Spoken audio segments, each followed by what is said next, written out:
Malam itu, langit tampak mendung gelap. Angin bertiup dingin menusuk tulang, membuat dedaunan di sepanjang Sungai Mati bergetar seperti bisikan makhluk tak kasat mata. Warga desa Sumberjati sudah lama percaya bahwa sungai ini memiliki kutukan. Mereka mengatakan, sebelum banjir besar datang, akan ada tanda-tanda aneh yang hanya bisa dilihat oleh mereka yang terpilih. Awalnya, hanya seorang warga yang mengaku melihat sesuatu. Pak Karyo, seorang nelayan tua, mengaku melihat sosok perempuan berdiri di tepi sungai dengan gaun putih yang kuyup, rambut panjangnya menutupi wajah, tetapi sorot matanya merah menyala di balik kegelapan. Itu bukan manusia, gumamnya ketakutan. Namun, warga lain menganggapnya hanya delusi orang tua. Namun, keesokan harinya, hal yang lebih mengerikan terjadi. Malam berikutnya, suara tangisan lirih terdengar dari arah sungai. Suara itu begitu menyayat hati, seolah berasal dari seseorang yang sedang meratap dalam penderitaan. Beberapa warga yang tinggal dekat sungai mengira itu suara anak kecil yang terjebak. Namun, ketika mereka mendekat, suara itu perlahan berubah menjadi tawa menyeramkan yang bergema di seluruh desa. Pak Rasman, yang mencoba mencari sumber suara, mendadak melihat jejak kaki basah di tanah yang mengarah ke rumahnya. Jejak itu tampak kecil, seperti milik seorang anak. Tetapi anehnya, hanya ada jejak masuk tanpa jejak keluar. Puncaknya, saat Bu Sarti, seorang janda tua, menemukan rumahnya dipenuhi lumpur keesokan paginya. Di tengah lumpur itu, ada tulisan seperti, dicakar di dinding. Air akan menelan kalian semua. Warga mulai panik. Mereka yakin, ini bukan peringatan biasa. Sesuatu sedang mengawasi mereka. Malam ketiga menjadi malam yang paling mencekam. Beberapa pemuda desa yang penasaran mencoba berjaga di tepi sungai. Mereka membawa senter dan beberapa peralatan seadanya. Hujan gerimis mulai turun, membuat suasana semakin kelam. Tiba-tiba, seorang dari mereka, Bagas, menunjuk ke tengah sungai. "Lihat itu," katanya dengan suara bergetar. Di tengah derasnya arus, ada sosok tinggi hitam berdiri di atas air. Sosok itu seperti tanpa wajah, tetapi memiliki tangan panjang yang melambai-lambai ke arah mereka. Salah satu dari mereka berani menyinari sosok itu dengan senter, dan saat itulah terdengar jeritan yang memekakkan telinga. Mereka berlari ketakutan, namun dalam pelariannya, Doni tiba-tiba terjatuh. Teman-temannya menoleh dan melihat tangan hitam itu mencengkeram kakinya. Dengan teriakan panik, mereka menariknya sekuat tenaga hingga genggaman itu perlahan menghilang. Malam itu tak ada yang berani berbicara lagi. Semua yakin sesuatu di sungai ini memang tidak ingin diganggu. Keesokan harinya, hujan turun deras tanpa henti. Sungai meluap dengan cepat, membanjiri seluruh desa. Warga berusaha menyelamatkan diri, namun ada sesuatu yang lebih mengerikan dari sekadar banjir. Pak Sukri, seorang sesepuh desa, akhirnya mengungkap sebuah rahasia lama. Puluhan tahun lalu, ada sebuah keluarga yang tenggelam di sungai ini akibat ritual pesugihan yang gagal. Mereka menjadi tumbal, dan sejak saat itu, setiap kali sungai akan meluap, arwah mereka muncul untuk menjemput jiwa baru.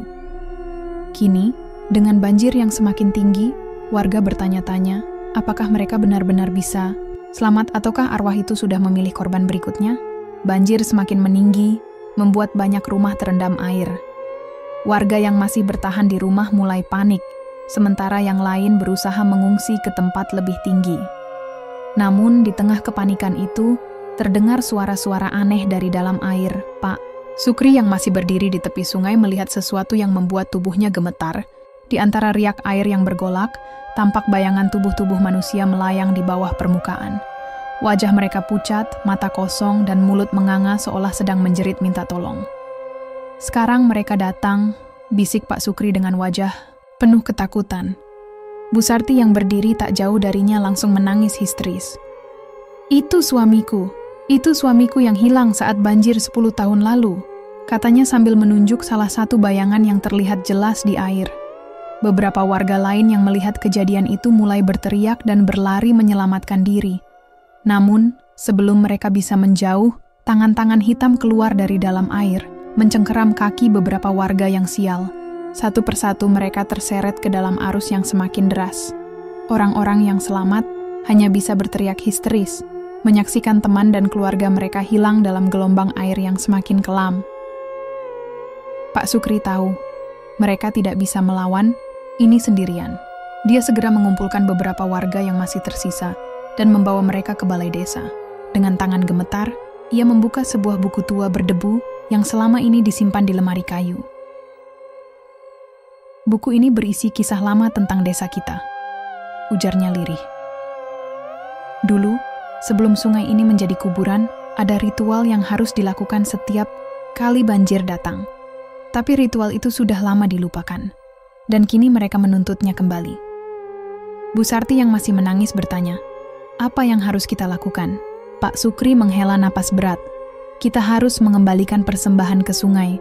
Jika tidak, mereka akan terus mencari korban sampai semua warga tenggelam." Namun, saat Pak Sukri membuka halaman terakhir buku itu, matanya membelalak ngeri. Ada tulisan yang ia harap tidak pernah ia baca.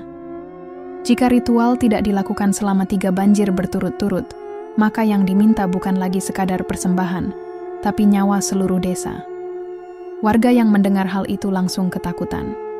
Mereka menyadari bahwa ini bukan sekadar legenda, tapi kenyataan yang mengancam nyawa mereka. Malam itu, desa sudah hampir tenggelam sepenuhnya. Hanya beberapa rumah yang masih berdiri di atas air.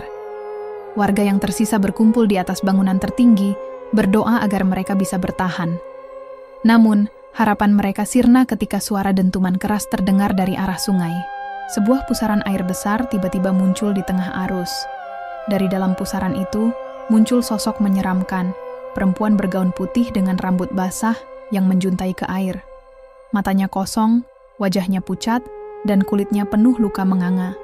Itu dia, arwah yang menuntut balas. Bisik Pak Sukri, suaranya bergetar. Sosok itu melayang di atas air, menatap mereka satu persatu. Kemudian, dengan suara serak yang menggema di seluruh desa, ia berbisik, "Kalian semua harus ikut denganku." Tiba-tiba, air di sekitar warga mulai naik dengan cepat. Beberapa dari mereka yang berdiri terlalu dekat dengan tepi langsung terseret masuk. Jeritan-jeritan menggema, tubuh-tubuh mereka lenyap dalam pusaran. Bu Sarti mencoba berlari, tapi tangan pucat yang menjulur dari air mencengkeram pergelangan kakinya. Ia berteriak sekuat tenaga, tapi dalam hitungan detik, tubuhnya ditelan gelombang. Pak Sukri menutup matanya, menerima nasib. Ini hukuman yang telah lama kita lupakan. Gumamnya sebelum air menelan seluruh desa. Beberapa hari kemudian, setelah banjir mereda, tim penyelamat datang ke desa. Yang mereka temukan hanyalah puing-puing rumah yang hancur dan lumpur yang menutupi tanah. Tidak ada satupun mayat yang ditemukan. Desa itu seakan lenyap tanpa jejak. Seorang petugas yang sedang berjalan di sekitar bekas sungai menemukan sesuatu yang aneh. Sebuah papan kayu tertutup lumpur dengan tulisan yang hampir tidak terbaca. "Jangan lupakan kami." Dari dalam air yang kini tenang, terdengar bisikan lirih. Seolah ada sesuatu yang masih menunggu di dasar sungai.